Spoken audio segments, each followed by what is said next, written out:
उत्तर प्रदेश के मुख्यमंत्री योगी आदित्यनाथ जब अपनी लय में आते हैं तो विपक्ष की बखिया उधेड़ देते हैं। एक बार फिर ऐसा ही नजारा मुंबई में देखने को मिला, जहां योगी आदित्यनाथ ने विपक्ष के सवालों पर चुन चुनकर करारा प्रहार किया है। रिपोर्ट आपको दिखाते हैं।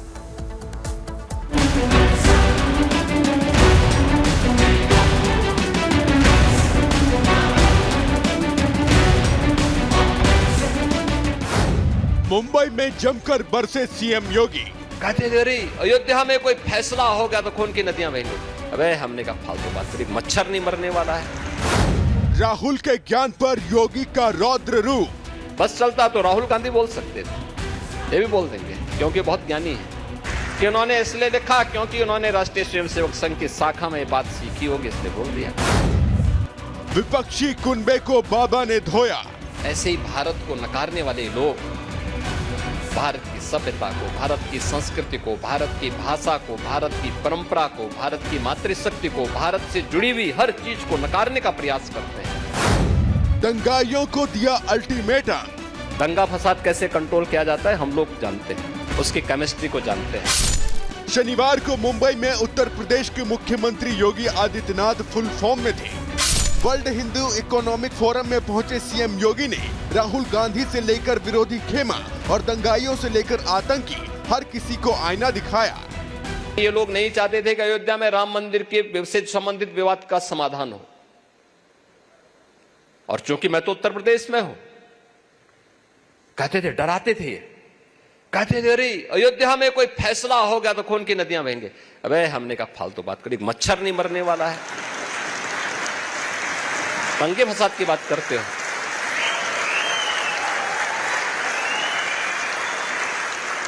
क्या बात करते हो भाई? मैंने कहा ये हम लोग हैं और दंगा फसाद कैसे कंट्रोल किया जाता है हम लोग जानते हैं, उसकी केमिस्ट्री को जानते हैं। सीएम योगी आदित्यनाथ चुन चुन कर हिसाब कर रहे थे। योगी ने नेता विपक्ष और कांग्रेस लीडर राहुल गांधी के ज्ञान को भी महान बताया और कहा राहुल बहुत ही ज्ञानी हैं। उनका बस चलता तो वो भगवान वेद व्यास को भी बीजेपी या संघ से जोड़ देते।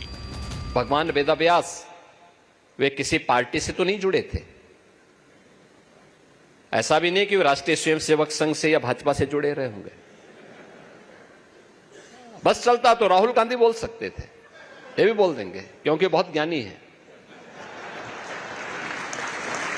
तो ये भी बोल देंगे कि उन्होंने इसलिए लिखा क्योंकि उन्होंने राष्ट्रीय स्वयंसेवक संघ की शाखा में बात सीखी होगी, इसलिए बोल दिया। इस दौरान सीएम योगी ने मुगल आक्रांताओं का भी जिक्र किया और कहा कि एक तरफ आदरणीय प्रधानमंत्री हैं जो श्रमिकों के श्रम का सम्मान कर उनके ऊपर पुष्प वर्षा कर रहे हैं, और दूसरी तरफ वे शासक भी थे जो ताजमहल बनाने वाले कारीगरों के हाथ काट देते थे। आपने वो दृश्य देखा होगा जब 22 जनवरी को प्रधानमंत्री मोदी जी अयोध्या में राम मंदिर का निर्माण करने वाले श्रमिकों का सम्मान कर रहे हैं। एक प्रधानमंत्री मोदी जी हैं जो श्रमिकों के श्रम का सम्मान करके उनके ऊपर पुष्प वर्षा कर रहे थे, और दूसरी तरफ वे भी शासक थे कि ताजमहल बनाने वाले कारीगरों के हाथ काट दिए जाते हैं। सीएम योगी ने आईना विपक्ष को भी दिखाया। बार बार देश के इकोनॉमी पर सवाल उठाने वालों को भारत के बढ़ते अर्थव्यवस्था से भी रूबरू करा दिया।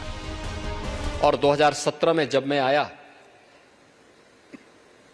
तब भारत की पर कैपिटा इनकम की 1/3 यूपी की पर कैपिटा इनकम थी, लेकिन इस दौरान जो प्रयास हुए एमएसएमई को हमने पुनर्जीवित किया। आज मुझे बताते हुए प्रसन्नता है, 96 लाख एमएसएमई यूनिट वर्तमान में यूपी के अंदर कार्य कर रहे हैं और सभी 75 जनपदों में। विश्व हिंदू फोरम के मंच से योगी आदित्यनाथ ने शायद ही कोई मसला छोड़ा जिसे लेकर विपक्ष और सरकार विरोधी खेमा सरकार को घेरता रहा है। तो आखिर में योगी को टारगेट करने वालों को भी सीधा संदेश दिया और कहा कि उनका एक्शन ऐसे ही चलेगा क्योंकि वो जानते हैं कि किसका कैसे इलाज करना है। Bureau report, Republic Bharat. और अब बात एक बार फिर से संभल की, जहां पर आज हलचल मची हुई है। संभल में आज जो अवैध अतिक्रमण है उनको तोड़ने को लेकर प्रशासन की ओर से जो मुस्तैदी वो देखने को मिल रही है। शहरों के अलावा जो गलियां हैं, गलियों में जो बाहर छज्जे बने हुए हैं और जो अतिक्रमण किया गया है वो यहां पर तोड़ा जा रहा है। साथ ही साथ आज 46 साल बाद जो मंदिर खुला था कल, आज उसमें पूजा अर्चना हो रही है। देख रहे किस तरीके से शिवलिंग पर दूध चढ़ाया जा रहा है, रुद्राभिषेक किया जा रहा है, साथ ही बजरंग बली की भी पूजा अर्चना की गई। तो देखिए दो तस्वीरें आपकी टीवी स्क्रीन पर आ गई संभल को लेकर, जहां पे संभल में एक और बुलडोजर का एक्शन है तो वही दूसरी ओर 46 साल बाद मंदिर में पूजा अर्चना की जा रही है।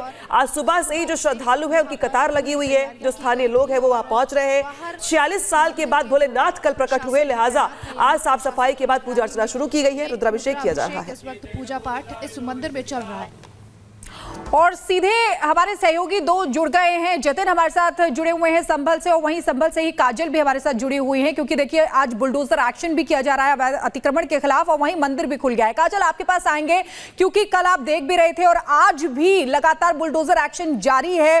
अब इस समय प्रशासन क्या करे और कब तक ये बुलडोजर एक्शन चलेगा? वहीं मंदिर में पूजा अर्चना भी शुरू हो गई है, उसके बारे में बताइए।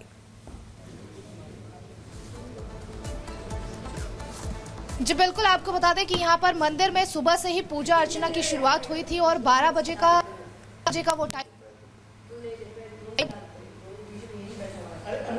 यहाँ पर जो हमने कल तस्वीरें देखी थी वो अलग थी और आज बेहद अलग है तस्वीरें, क्योंकि कल जहाँ पर ये फूल माला चढ़ा हुआ है यहाँ पर मिट्टियों से पूरी तरह से ढका हुआ था। इस साइड अगर आपको हम दिखाएंगे तो यहाँ पर हनुमान जी की जो प्रतिमा है वो उसे खंडित करने की कोशिश की गई थी। इसकी भी तस्वीरें बेहद अलग थी, क्योंकि यहाँ पर लेकिन अब हनुमान जी को बाद चोला चढ़ाया गया है, फूल जो है भगवा पताका चढ़ाया गया है, भगवा रंग लगाया गया है उन पर। और यहाँ पर श्रद्धालु जो है वो दूर दूर से पहुंच रहे हैं दर्शन करने के बाद, क्योंकि 46 साल का वो इंतजार लोगों को करना पड़ा है। 46 साल बाद जब ये मंदिर का कपाट खुला है तो लोग यहाँ पर दर्शन करने भी पहुंच रहे हैं। क्या नाम है आपका? अनुराग नाम है मैम। कहाँ से?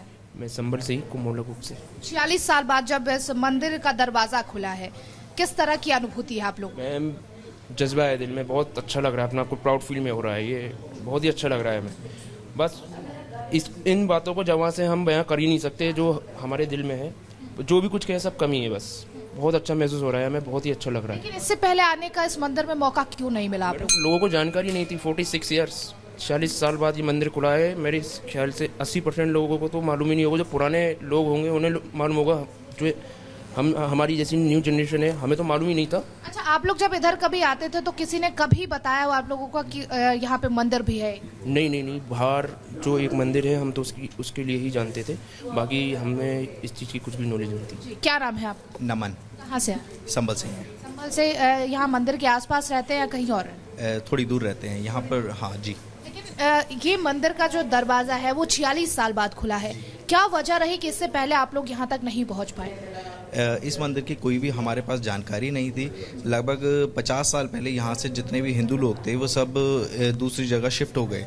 उसके बाद से इस मंदिर को कोई यहाँ पर कोई आता नहीं था, तो ये उसके बाद फिर इस मंदिर पर कब्जा कर लिया गया, चारों तरफ दीवार खड़ी कर दी गई। उसके बाद फिर जब ये इस मंदिर को ढक दिया गया और लड़ाई झगड़े के बाद इसको बिल्कुल तब मतलब इधर आने में हिंदुओं को वाकई में डर लगता था? बिल्कुल, ये यहाँ इतनी अंदर तो शायद ही कोई हिंदू 20 साल पहले भी शायद आया हो तो बड़ी मुश्किल की बात है। अब तो कोई आता भी नहीं था, लेकिन आज ये मतलब भोले बाबा की कृपा है, भगवान की कृपा है। इस मंदिर को हिंदुओं की पहुंच से ही बाहर कर दिया गया था जी। किसी की मतलब मैं 30 साल का हूँ, शायद मेरे से बड़े को उनको भी जानकारी नहीं थी कि यहाँ पर एक मंदिर भी है जी। लेकिन कुछ लोग